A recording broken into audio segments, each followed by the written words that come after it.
Hello everyone, welcome to dot study. तो आज हम देख रहे हैं डीएसएसबी एग्जाम सीरीज के लिए पार्ट 4। आई होप आपने पहले 3 पार्ट्स देख लिए होंगे। चलिए शुरू करते हैं। So the very first question on your screen is where was the 14th edition of military exercise between India and Thailand held? So the right answer is Meghalaya.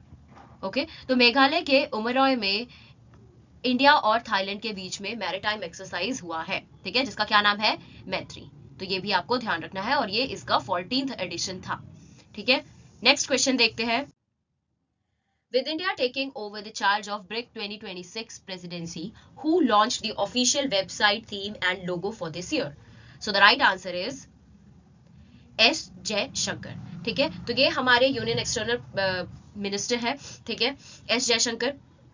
इन्होंने क्या किया है, अभी अभी जो ब्रिक्स 2026 इस बार इंडिया में होने वाला है उसके लिए वेबसाइट, थीम और लोगो जो है वो लॉन्च किया है, ठीक है। तो आपको ब्रिक्स से रिलेटेड स्टैटिक फैक्ट्स भी पता होने चाहिए, वो भी क्वेश्चन में आ सकते हैं, ठीक है। एक तो पहला पॉइंट ये है कि ब्रिक्स जो है इस बार चौथे बार हो रही है इंडिया में, ठीक है। ये 4th टाइम होगा जब हम ब्रिक्स को होस्ट करेंगे, ठीक है। और इस बार का जो थीम है ब्रिक्स के लिए वो क्या है? Building for resilience, innovation, cooperation and sustainability, ठीक है। अगर आप इसके इनिशियल्स देखोगे तो आपको मिलेगा कि ये ब्रिक्स ही है, ठीक है, BRI, और ये रहा आपका C और ये S, ठीक है। तो आप इसको ऐसे भी ध्यान में रख सकते हैं अगर आपको कंफ्यूजन हो ऑप्शंस में, तो अदरवाइज आपको पढ़ना तो है ही, 1-2 बार पढ़ेंगे तो दिमाग में रह जाएगा। उसके अलावा लोगों की बात करें तो लोगो हमारा लोटस फ्लावर है विद नमस्ते एट द सेंटर, ठीक है। उसके अलावा ब्रिक्स में टोटल कितने मेंबर्स हैं? 11 ब्रिक मेंबर हो गए हैं, ठीक है, ये भी आपको ध्यान रखना है, ठीक है। तो आई होप मैंने इसमें सारे क्वेश्चंस जो भी इससे बन सकते थे वो सारे कवर कर दिए हैं। तो with this note next question देखते हैं। And the next question is which portal was launched by Ministry of Women and Child Development to strengthen CSR and partnership for women and child development initiatives? So the right answer is Pankhudi, ठीक है। तो Pankhudi is the name of the portal, जो किसने निकाला है? Ministry of women and child development ने निकाला है। क्यों निकाला है? ताकि हम स्ट्रेंथन कर सके, ठीक है, जितने भी वुमेन और चाइल्ड डेवलपमेंट वाले इनिशिएटिव्स होते हैं उन सब चीजों को, ठीक है। तो उसके लिए क्या पोर्टल का नाम निकाला है? उसके लिए पोर्टल का नाम निकाला है पंखुड़ी। ये जो डिफरेंट पोर्टल के नाम वाले होते हैं ये एग्जामिनर के फेवरेट क्वेश्चन होते हैं और इनसे क्वेश्चन जरूर बनते हैं, ठीक है। उसके अलावा आपको पंखुड़ी का फुल फॉर्म भी पता होना चाहिए, जो कि है partnership and network for knowledge, holistic upliftment and development initiatives, ठीक है। ऐसा नहीं है कि इसका फुल फॉर्म आएगा एग्जाम में, बट आपको पता होना चाहिए कि किससे रिलेटेड है, तो आप इजी गेस कर सकते हो, ठीक है। चलिए नेक्स्ट क्वेश्चन देखते हैं। And the next question is where will India's first commercial quantum computer be deployed? So the right answer is IIT IIT Dharwad, ठीक है। तो ये गलती आपको नहीं करनी है, ध्यान से देखना है। It is not IIT, it is IIT Dharwad, ठीक है। तो यहाँ पर इंडिया का पहला कमर्शियल क्वांटम कंप्यूटर लग रहा है, ठीक है। ये कमर्शियल वर्ड का आपको ध्यान रखना है, ठीक। तो ये कहाँ पे लग रहा है? आईआईटी धारवाड़ के अंदर ये लग रहा है, ठीक है। नेक्स्ट क्वेश्चन देखते हैं। Who was sworn in as first woman chief justice of Meghalaya High Court in January 2026? So the right answer should be this, Justice Revati Mohite, ठीक है। तो क्यों ये इंपॉर्टेंट क्वेश्चन है? ये इसलिए इंपॉर्टेंट है क्योंकि ये पहली वुमेन चीफ जस्टिस बन रही है मेघालय हाई कोर्ट की, ठीक है। उसके अलावा कुछ स्टैटिक पॉइंट्स देख लेते हैं। सुप्रीम कोर्ट के जजेस की जो मैक्सिमम एज होती है वो 65 होती है, और हाई कोर्ट के जजेस की जो मैक्सिमम एज होती है वो कितनी होती है? 62, ठीक है। चलिए नेक्स्ट क्वेश्चन देखते हैं। Who was appointed as the president and vice chairman of Meta platform in January 2026? So the right answer is Dina Powell McCormick, ठीक है। तो डीना पोवेल जो है वो कौन बनी है? मेटा प्लेटफॉर्म की प्रेसिडेंट एंड वाइस चेयरमैन बनी है। इंपॉर्टेंट है, मेटा जो है वो पेरेंट कंपनी है किसकी? फेसबुक, इंस्टाग्राम और व्हाट्सएप की, ठीक है। और इसके फाउंडर एंड सीईओ कौन है? वो है मार्क जकरबर्ग, ठीक है। ये तो आपको पता ही होगा, इसलिए कंफ्यूजन नहीं होना है। ये प्रेसिडेंट एंड वाइस प्रेसिडेंट पूछ रहे हैं मेटा प्लेटफॉर्म का, ठीक है, और ये फाउंडर एंड सीईओ है, ठीक है। चलिए नेक्स्ट क्वेश्चन देखते हैं। And the next question is which institute launched the indigenously developed supercomputing system Param Shakti? So the right answer is IIT Madras, ठीक है।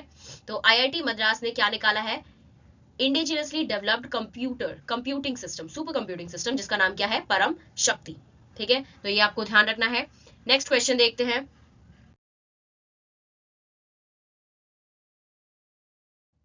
And the next question is How many railway officials were honored with 70th अति विशिष्ट rail सेवा पुरस्कार 2025 at Yashobhoomi new Delhi? So the right answer is 100. ठीक है, तो आपको ये पता होना चाहिए कि रेलवे ऑफिशियल ने अभी ये जो अति विशिष्ट रेल सेवा पुरस्कार दिए हैं वो कितने उन लोगों को दिए हैं, तो ये दिए हैं 100 लोगों को। ठीक है, तो ये आपको पता होना चाहिए। इससे यही एक क्वेश्चन जो मुझे लगता है वो उसमें बन सकता है, बाकी आपको इन सब के नाम और ये कैटेगरीज तो नहीं आने वाली है। ठीक है, और ये कहाँ पे हुआ था? ये हुआ था यशोभूमि न्यू दिल्ली के अंदर। नेक्स्ट क्वेश्चन देखते हैं, which scientist was awarded the Tyler Prize in the field of environment? So the right answer is Toby Keir. ठीक है, तो टोबी कीर्स को जो है वो टाइलर प्राइज मिला है एनवायरमेंट के फील्ड में। तो टी से टोबी और टी से टाइलर आप ऐसे भी याद रख सकते हैं। ठीक है, उसके अलावा एनवायरमेंटल साइंस के अंदर ये हाईएस्ट प्राइज होता है, इसलिए इंपॉर्टेंट है। ठीक है, और इसको नोबेल प्राइज ऑफ एनवायरमेंट भी बोलते हैं। ठीक है, चलिए नेक्स्ट क्वेश्चन देखते हैं, who has became India's 92 chess grandmaster? So the right answer is Aryan वासने। ठीक है, तो आर्यन वासने जो है वो हमारे 92nd चेस मास्टर बने हैं। ठीक है, चेस ग्रैंड मास्टर बने हैं। ठीक है, इसके अलावा आपको ये भी क्वेश्चन पूछा जा सकता है कि एक ग्रैंड मास्टर बनने के लिए कितनी एलो रेटिंग होनी चाहिए? आपके पास 2500 एटलीस्ट इतनी एलो रेटिंग होनी चाहिए, तब आप ग्रैंड मास्टर बन सकते हैं। ठीक है, नेक्स्ट क्वेश्चन देखते हैं, according to the SEBI where is India ranked in the world in terms of number of IPOs? So the right answer is first. ठीक है, तो अगर हम पिछले साल की बात करें तो इंडिया ने सबसे ज्यादा आईपीओज निकाले हैं। तो सेबी के हिसाब से इंडिया ने सबसे ज्यादा आईपीओज निकाले हैं वर्ल्ड में। ठीक है, आईपीओ मतलब क्या होता है? Initial public offer. ठीक है, जब कंपनी जो है वो शेयर्स पब्लिक को बेचती है इनिशियली, तो उसको आईपीओ बोलते हैं। और ऐसा करने में इंडिया ने सबसे ज्यादा आईपीओ निकाले हैं लास्ट ईयर। ठीक है, तो ये आपको पता होना चाहिए। उसके अलावा सेबी के security exchange board of India के चेयरमैन कौन है? तुहिन कांता पांडे। ठीक है, तो श्री तुहिन कांता पांडे जो है वो सेबी के चेयरमैन भी हैं। ठीक है, next question, which Indian Army officer won UN Secretary General Award in gender category for the project Equal Partners Lasting Peace? So the right answer is major Swati Shanta Kumar. ठीक है, तो मेजर स्वाति शांता कुमार को जो है यूएन सेक्रेटरी जनरल अवार्ड मिला है। ठीक है, किसमें, किस कैटेगरी में, किस प्रोजेक्ट के लिए? Equal partners lasting peace project के लिए। आपको बस ये सिंपल ऐसे याद रखना है कि यूएन सेक्रेटरी जनरल अवार्ड किसको मिला है, किस आर्मी ऑफिसर को मिला है? तो मेजर स्वाति शांता कुमार को ये मिला है। उसके अलावा कुछ स्टैटिक पॉइंट्स देख लेते हैं। ठीक है, क्या है कि यूएन सेक्रेटरी के जनरल कौन है? एंटोनियो गुटेरेस है। ठीक है, उसके अलावा यूएन का हेडक्वार्टर कहाँ है? न्यूयॉर्क यूएसए के अंदर। ठीक है, and the next question is, the Union Ministry of Agriculture and Farmer Welfare has proposed merging which of the following scheme with the flagship Pradhan Mantri Rashtriya Krishi Vikas Yojana? So the right answer is all of the three. ठीक है, तो क्या नाम है इनके जो कि कृषि राष्ट्रीय कृषि विकास योजना के साथ जुड़ने वाली है? ठीक है, तो उनका नाम है Krishi Unnati Yojana, national mission on natural farming and national bee and honey mission. ठीक है, तो ये तीनों स्कीम्स जो है वो जुड़ने वाली है प्रधानमंत्री राष्ट्रीय कृषि विकास योजना के साथ। ठीक है, इंपॉर्टेंट है, आपको ध्यान रखना है। ठीक है, चलिए नेक्स्ट क्वेश्चन देखते हैं, which state emerged as a top achiever in fast mover category in ease of doing business ranking 2024 released under DPIIT? So the right answer is Kerala. ठीक है, इजी गैस है, कभी भी कुछ स्टेट्स के बीच में कोई भी कंपटीशन हो, कौन जीतता है? Most of the time Kerala जीतता है। ठीक है, तो आप ऐसे भी गैस कर सकते हैं। बाकी आपको पता होना ही चाहिए कि ईज ऑफ डूइंग बिजनेस में, ठीक है, फास्ट मूवर के अंदर, फास्ट मूवर कैटेगरी के अंदर टॉप अचीवर कौन है? टॉप अचीवर है केरला। ठीक है, उसके अलावा आंध्र प्रदेश नेक्स्ट है एंड देन राजस्थान है। ये हम बात कर रहे हैं फास्ट मूवर कैटेगरी के अंदर।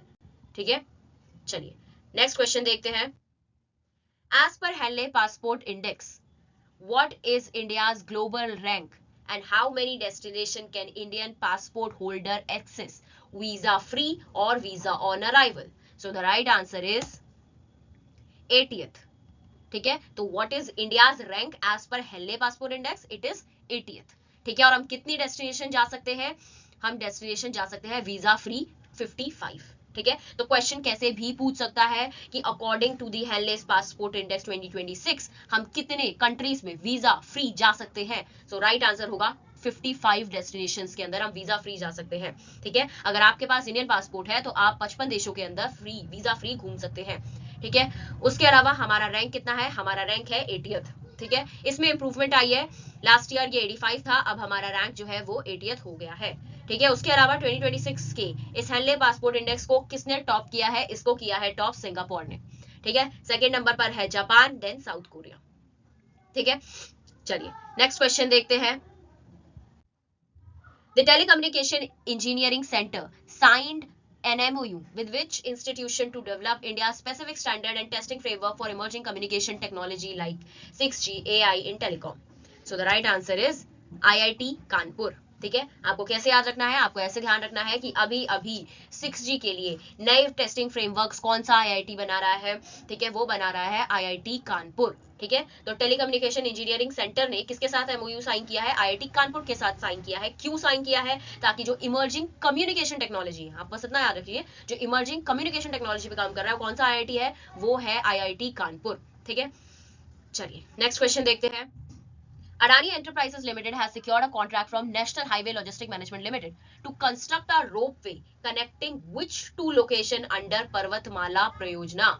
So the right answer is Sonprayag to Kedarnath. ठीक है, तो एक क्या बन रहा है, एक रोपवे बन रहा है जो कि किस किस लोकेशन को जोड़ रहा है, सोनप्रयाग से केदारनाथ तक ये जोड़ रहा है। ठीक है, तो ये आपको पता होना चाहिए। ये कॉन्ट्रैक्ट जो है वो national highway and logistic management ने किसको दिया है, ये कॉन्ट्रैक्ट दिया है अडानी एंटरप्राइजेस को। ठीक है, तो ये आपको ध्यान रखना है। नेक्स्ट क्वेश्चन देखते हैं। Where was the SCO Summit 2025 held recently? So the right answer is Tianjin. ठीक है, तियानजिन चाइना के अंदर SCO समिट 2025 हुआ था।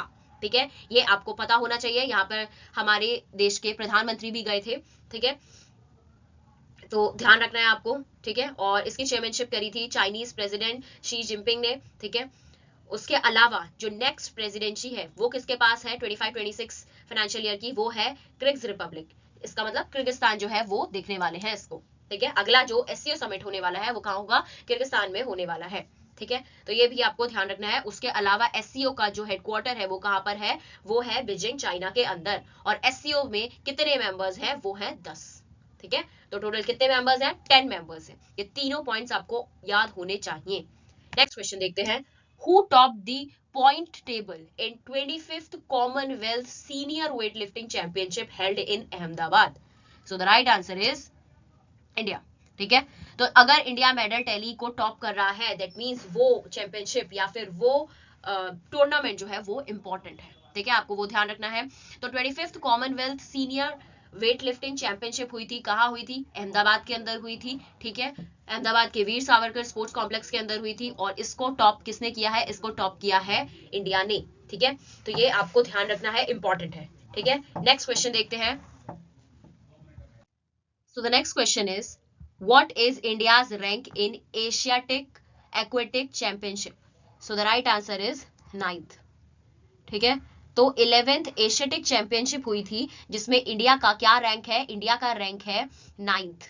ठीक है, यहाँ पे दिस लिखा हुआ है, यहाँ पे इसको एशिया कर लेना। एशिया का एक्वेटिक चैंपियनशिप हुआ था जो कि कहाँ हुआ था, अहमदाबाद गुजरात के अंदर हुआ था, वीर सावरकर स्पोर्ट्स कॉम्प्लेक्स के अंदर, जिसमें इंडिया का रैंक जो है वो 9th था। ठीक है, ये वाला चैंपियनशिप हमने होस्ट किया था अहमदाबाद में, जिसमें इंडिया का रैंक जो है वो 9th था। ठीक है, इसलिए ये इंपॉर्टेंट है। और इसमें मेडल टैली को टॉप किया था चाइना ने। Okay, next question.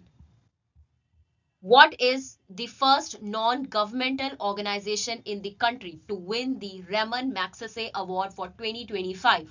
So the right answer is Educate Girls। ठीक है, तो Educate Girls को जो है रमन मैग्सेसे अवार्ड मिला है। ठीक है, तो ये आपको पता होना चाहिए। ठीक, उसके अलावा रमन मैग्सेसे अवार्ड जो है वो किसके नाम पर है, ये 7th प्रेसिडेंट थे फिलीपींस के। ठीक है, और ये इस अवार्ड की जो सेरेमनी होती है ना वो भी फिलीपीन के अंदर ही होती है। ठीक है, रमन मैग्सेसे की, और इसको नोबेल प्राइज बोलते हैं एशिया का। ठीक है, इंपॉर्टेंट है। ठीक, ठीक है, तो ये एक फाउंडेशन का नाम है, किसी पर्सन का नाम नहीं है। ठीक है, एडुकेट गर्ल्स, जिसको कि ये अवार्ड मिला है। ठीक है, यहाँ लिखा भी हुआ है नॉन गवर्नमेंटल ऑर्गेनाइजेशन, किस नॉन गवर्नमेंटल ऑर्गेनाइजेशन को जो है रमन मैग्सेसे अवार्ड मिला है, तो किसको मिला है, एडुकेट गर्ल्स को मिला है। नेक्स्ट क्वेश्चन देखते हैं। Who received Times CEO of the Year award for 2025? So the right answer is नील मोहन। ठीक है, तो नील मोहन को जो है वो times CEO of the year award मिला है 2025 का। ठीक है, अब वो किसके CEO है, कौन सी कंपनी के CEO है, तो वो है यूट्यूब के CEO। ठीक है, और उनको ही टाइम्स CEO of the year award मिला है फॉर 2025। क्या, ठीक है, क्या नाम है उनका, नील मोहन। नेक्स्ट क्वेश्चन देखते हैं। And the next question is, where did India build the world's highest war memorial? So the right answer is Ladakh. ठीक है, तो इंडिया का हाईएस्ट वॉर मेमोरियल कहाँ बना है? ये बना है लद्दाख के अंदर. ठीक है, तो कहाँ पे बना है, क्या नाम है इसका? सबसे पहले तो इस मेमोरियल का नाम है गलवान वॉर मेमोरियल. ठीक है, ये आपको ध्यान रखना है. उसके अलावा किसने बनाया है? ये बनाया है बॉर्डर रोड ऑर्गेनाइजेशन ने. ठीक है, कितने हाइट पर है ये?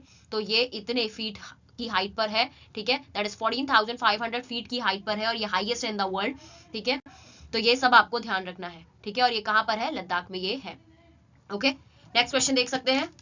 चलिए, next question is, who has written this book mother Mary comes to me? So the right answer is Arundhati Roy. ठीक है, तो mother Mary comes to me ये किसकी किताब है? ये है अरुंधति रॉय की. इंपॉर्टेंट राइटर है. ठीक है, आपको ध्यान रखना है. इंपॉर्टेंट क्यों है वो भी देख लीजिए. अरुंधति रॉय इसलिए इंपॉर्टेंट है क्योंकि इनको बुकर्स प्राइज मिला था 1997 में अपनी पहली नॉवल के लिए, the God of small things. ठीक है, ये भी क्वेश्चन जो है वो एग्जाम में पूछ लेते हैं एज अ स्टैटिक क्वेश्चन. ठीक है, नेक्स्ट क्वेश्चन देखते हैं.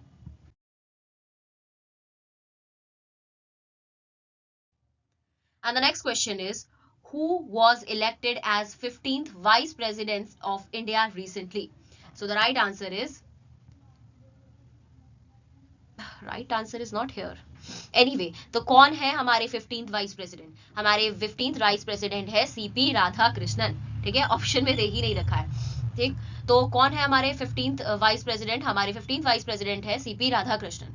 ओके, ध्यान रखना है कौन से नंबर के हैं ये? 15th नंबर के हैं. और जब जगदीप धनखड़, ठीक है, उन्होंने रिजाइन किया, ठीक, तो उसके बाद किसको रोल मिल गया? उसके बाद सीपी राधाकृष्णन जो है वो हमारे वाइस प्रेसिडेंट बन गए. ठीक है, उससे पहले क्या थे ये? उससे पहले गवर्नर थे ये महाराष्ट्र स्टेट के. ठीक, तो महाराष्ट्र के गवर्नर थे ये कौन? सीपी राधाकृष्णन. उससे पहले ये झारखंड के, तेलंगाना के और पुडुचेरी के भी गवर्नर रह चुके हैं. तो क्वेश्चन एक ऐसे भी बन सकता है कि सीपी राधाकृष्णन जो है वो किस स्टेट के गवर्नर नहीं थे.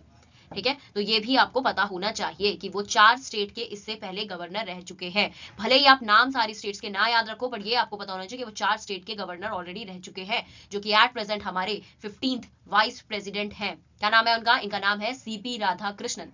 ठीक है, नेक्स्ट क्वेश्चन देखते हैं. Who has been chosen by PETA India as Person of the Year for 2025? So the right answer is Raveena Tandon. Straight forward question है. ठीक है, कुछ आपको इसमें एक्स्ट्रा पढ़ने की जरूरत नहीं है. एक्टर है रवीना टंडन, उनको क्या मिला है? PETA India as a person of the year award मिला है. ठीक, and the next question is, which state became the first to digitize 100% voter roll under SIR? So the right answer is Rajasthan. ठीक है, तो राजस्थान ने 100% डिजिटाइज कर दिया है वोटर रोल्स को एसआईआर के अंदर. एसआईआर क्या है? एसआईआर है स्पेशल इंटेंसिव रिवीजन, जो कि कौन करा रही है? इलेक्शन कमीशन ऑफ इंडिया करा रही है, जिसमें डोर टू डोर वेरिफिकेशन हो रहा है. ठीक है, क्यों हो रहा है ये? अपने इलेक्टोरल रोल्स को क्लीन और अपडेट करने के लिए, कि कहीं एक ही पर्सन 2 जगह से तो वोट नहीं दे रहा है. ठीक है, इन चीजों को अपडेट करने के लिए और जिसका नाम नहीं है उसका नाम लिस्ट में डालने के लिए हमने ये निकाला है एसआईआर. किसने निकाला है? इलेक्शन कमीशन ऑफ इंडिया ने निकाला है. ठीक है, और राजस्थान वो स्टेट बन चुका है जिसने 100% डिजिटाइज कर दिया है वोटर रोल्स को एसआईआर पर. Okay, next question. What is the name of India's first woman tri-service water expedition launched recently? So the right answer is समुद्र प्रदक्षिणा. ठीक है, तो ये आपको ध्यान रखना है. ठीक, कि समुद्र प्रदक्षिणा जो है वो हमारे ट्राई सर्विस वाटर एक्सपेडिशन का नाम है. ओके, पहली वुमेन्स का ट्राई सर्विस वाटर एक्सपेडिशन है ये. ठीक, समुद्र प्रदक्षिणा. ठीक, ये आपको इंपॉर्टेंट क्वेश्चन है, ये आपको ध्यान रखना है. इसलिए भी इंपॉर्टेंट है क्योंकि ये अभी कंप्लीट नहीं हुआ है. ठीक है, 9 मंथ्स का ये एक्सपेडिशन है जो कि खत्म होगा मई 2026 में. ठीक है, भले ये स्टार्ट हो चुका है ऑलरेडी. ठीक है, बट ये खत्म होगा मई 2026 में, इसलिए ये न्यूज में रहेगा, इंपॉर्टेंट है. ठीक है, क्या नाम है इसका? इसका नाम है समुद्र प्रदक्षिणा. ठीक, उसके अलावा ये पहला वर्ल्ड का all women tri service global circum navigation expedition है. ठीक है, तो ये ध्यान रखना है आपको. इसमें 10 वुमेन ऑफिसर्स हैं, जिसमें 5 आर्मी की हैं, 1 नेवी की है और 4 एयरफोर्स की हैं. ओके, और इसको लीड कौन कर रहा है? इसको लीड कर रही है लेफ्टिनेंट कर्नल अनुजा वरुधाकर. ठीक है, तो ये आपको याद रखना है कि अनुजा वरुधाकर जो है वो इसको लीड कर रही है. ओके, चलिए नेक्स्ट क्वेश्चन देखते हैं. And the next question is, which country became the first in the world to appoint an AI minister? Diala, to tackle corruption? So the right answer is Albania. ठीक है, तो Albania ने एक नया type का minister निकाला है, ठीक है, जिसका नाम है एआई मिनिस्टर, जो कि कौन है, डियाला, ठीक, ताकि करप्शन को ये बेसिकली रोक सके। ठीक है, तो ये आपको ध्यान रखना है। ठीक, किसने निकाला है ये निकाला है अल्बेनिया ने। Next question, where did Indian navy recently commission INS Aravali? So the right answer is Haryana. ठीक है, तो आईएनएस अरावली को अभी अभी कहाँ कमीशन किया गया है? इसको कमीशन किया गया है हरियाणा के अंदर। ओके, चलिए, उसके अलावा अरावली हिल्स जो है वो भी कहाँ है? दिल्ली, हरियाणा, राजस्थान, ठीक है, यही है, जिनको कि ओल्डेस्ट माउंटेन बोलते हैं। ठीक है, ठीक है, नेक्स्ट क्वेश्चन देखते हैं, Which train recently achieved the title of India's fastest train with the speed of 160 kilometers per hour?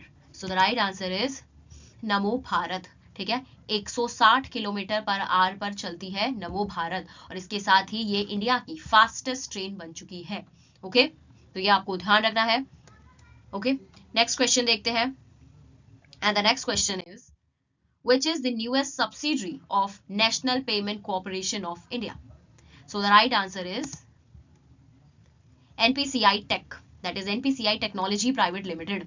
ठीक है, अब NPCI क्या है? NPCI क्या है? National payment corporation of India. ठीक है, जो हमारी यूपीआई या फिर जितने भी पेमेंट वाली रिलेटेड चीजें होती है वो कौन देखता है? National payment corporation of India देखता है। ठीक है, और इसका हेडक्वार्टर कहाँ है? इसका हेडक्वार्टर है मुंबई के अंदर। तो अभी अभी इसकी सबसे नई वो आई है, सब्सिडरी आई है, जिसका नाम क्या है? NPCI technology. ये आपको ध्यान रखना है। एंड विद दिस एनपीसीआई की 4 सब्सिडरीज हो चुकी हैं। ओके, नेक्स्ट क्वेश्चन देखते हैं, and the next question is the national quantum mission aims to develop quantum technology in India by which year? So the right answer is 2030। ठीक है, तो 2030 तक हम अपने क्वांटम टेक्नोलॉजी को बनाना चाहते हैं। नेशनल क्वांटम मिशन का क्या एम है कि हम क्वांटम टेक्नोलॉजी को इंडिया में डेवलप कर लें 2030 तक। ओके, तो ये एक स्टैटिक क्वेश्चन है, आपको ध्यान रखना है। ठीक है, इसके लिए हमारा जो आउटले है वो कितना है? 6003 करोड़ है। ठीक है, अप्रोक्सीमेटली 6003 करोड़ जो है वो हमारा आउटले है, और इसकी नोडल एजेंसी कौन है? वो है department of science and technology under ministry of science and tech. Okay, तो ये आपको ध्यान रखना है। इस तरीके के टारगेट्स रिलेटेड स्टैटिक क्वेश्चन भी हम बीच बीच में करेंगे, ये भी क्वेश्चनर एग्जामिनर पूछ लेता है। ठीक है, नेक्स्ट क्वेश्चन देखते हैं, and the next question is which Indian state recently launched the chief minister skill development and employment generation scheme? So the right answer is Goa. ठीक है, गोवा ने chief minister skill development and employment generation scheme निकाली है। नाम से ही समझ में आ रहा है कि किस लिए निकाली होगी? एम्प्लॉयमेंट जनरेशन के लिए निकाली है। ठीक है, नेक्स्ट क्वेश्चन देखते हैं, What is the name of mobile application launched by Election Commission of India for voters education?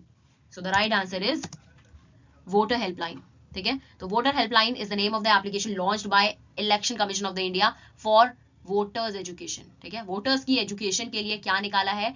निकाला है Voter Helpline। ठीक, तो आपको याद रखना है इस ऐप का नाम। ओके, और ये पार्ट है हमारे कोर पार्ट है स्वीप का। स्वीप क्या है? Systematic voter education and electoral participation initiative. उस इनिशिएटिव के अंदर ही वोटर्स की एजुकेशन के लिए स्पेशली वोटर हेल्पलाइन ऐप निकाला है। ओके, किसने निकाला है? इलेक्शन कमीशन ऑफ इंडिया ने निकाला है। और इस वक्त इलेक्शन कमीशन ऑफ इंडिया के चीफ कौन है, ये आप मुझे कमेंट सेक्शन में लिखकर बताएंगे।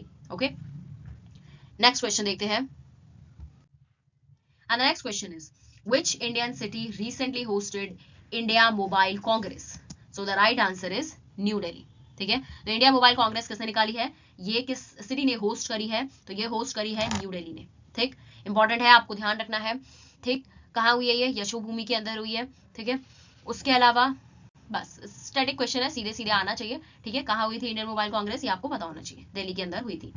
Next question, What is the name of new payment system launched by Reserve Bank of India for the small value offline digital payment? So the right answer is UPI Litex।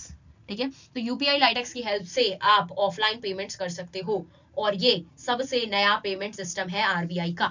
Okay, offline मतलब अगर आपके पास internet की facility नहीं है तब भी आप UPI लाइटेक्स का इस्तेमाल कर ऑनलाइन मतलब ऑफलाइन पेमेंट्स कर सकते हैं, स्मॉल वैल्यू पेमेंट्स कर सकते हैं। ठीक, next question, Who became UNICEF India's celebrity advocate for child rights? So the right answer is Keerthy Suresh.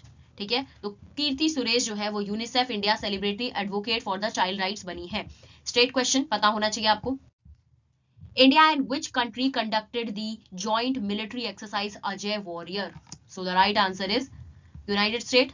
ठीक है। अजय वॉरियर किसके साथ करते हैं हम? यूनाइटेड स्टेट एंड इंडिया दोनों मिलकर करती है अजय वॉरियर, ठीक है। Next question, Garuda 2025 is a bilateral air exercise between India and which country? So the right answer is France, ठीक है। तो गरुड़ हम किसके साथ करते हैं? इंडिया और फ्रांस जो है वो मिलकर गरुड़ एक्सरसाइज करती है, ठीक है। उसके अलावा हम कौन सी दूसरी एक्सरसाइजेस फ्रांस के साथ करते हैं? वरुण, शक्ति और डेजर्ट नाइट, ठीक है। तो ये तीनों आपको पता होनी चाहिए जो कि हाँ इंडिया और फ्रांस जो है वो एक साथ करता है। Next question, and the next question is, which state has signed an agreement with Sarvam AI to establish India's first full stack sovereign AI park with the initial investment of 10,000 crore, ठीक है। तो the right answer is Tamil Nadu, okay. तो sovereign AI park कौन बना रहा है 10,000 करोड़ की लागत से सर्वम एआई के साथ मिलकर? तो ये लगा रहा है तमिलनाडु, ठीक है। पता होना चाहिए आपको, ठीक है, क्योंकि काफी मोटी इन्वेस्टमेंट है, तो आपको ये अच्छे से ध्यान रखना है कि सोवरन एआई पार्क कहाँ पे बन रहा है? ये बन रहा है तमिलनाडु के अंदर, ओके। चलिए नेक्स्ट क्वेश्चन देखते हैं।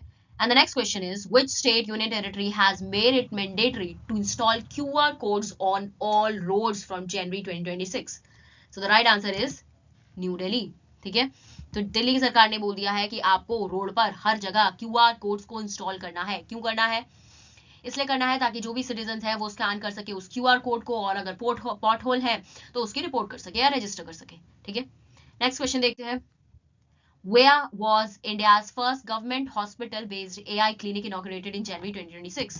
So the right answer is Noida, ठीक है। तो इंडिया का पहला गवर्नमेंट हॉस्पिटल जो कि जिसके अंदर एक एआई क्लिनिक भी है, ठीक है, तो ये कहां पर है? ये है नोएडा के अंदर, okay. Next question, Kirida Meccani, who passed away on January 2026, was associated with which field? So the right answer is environmentalism, ठीक है। तो एनवायरमेंटल से रिलेटेड थी वो कौन? किरीडा मेगानी, ठीक। तो ये याद रखना है आपको, क्या उनको tree lady of the Singapore भी बोला जाता था, ठीक है, इसीलिए इंपॉर्टेंट है, ओके, ठीक। और बेसिकली वो कर्नाटक का की ओरिजिन थी, ठीक है। नेक्स्ट क्वेश्चन देखते हैं। Where is Khelo India winter game 2026 held? So the right answer is Leh Ladakh, ठीक है। तो कहां पर होने वाले हैं खेलो इंडिया विंटर गेम्स? तो ये होने वाले हैं लेह लद्दाख के अंदर, छठा एडिशन होगा, ये भी आपको ध्यान रखना है। इनॉग्रल लोकेशन जो है वो लेह लद्दाख है, उसका जो सेकंड फेज होगा वो कहां पे होगा? JNK के अंदर। Most of the time Khelo India winter games जो है वो यही होते हैं, ओके। चलिए विद दिस हमारा ये पार्ट जो है वो खत्म होता है। आई होप आपको सारे क्वेश्चन समझ में आए होंगे, और अगर किसी में कोई भी डाउट है तो आप हमें कमेंट सेक्शन में बेझिझक लिख सकते हैं, ठीक है। तो आई होप आपको ये पार्ट पसंद आया होगा। नेक्स्ट पार्ट के लिए stay tuned with dot study. Thank you very much.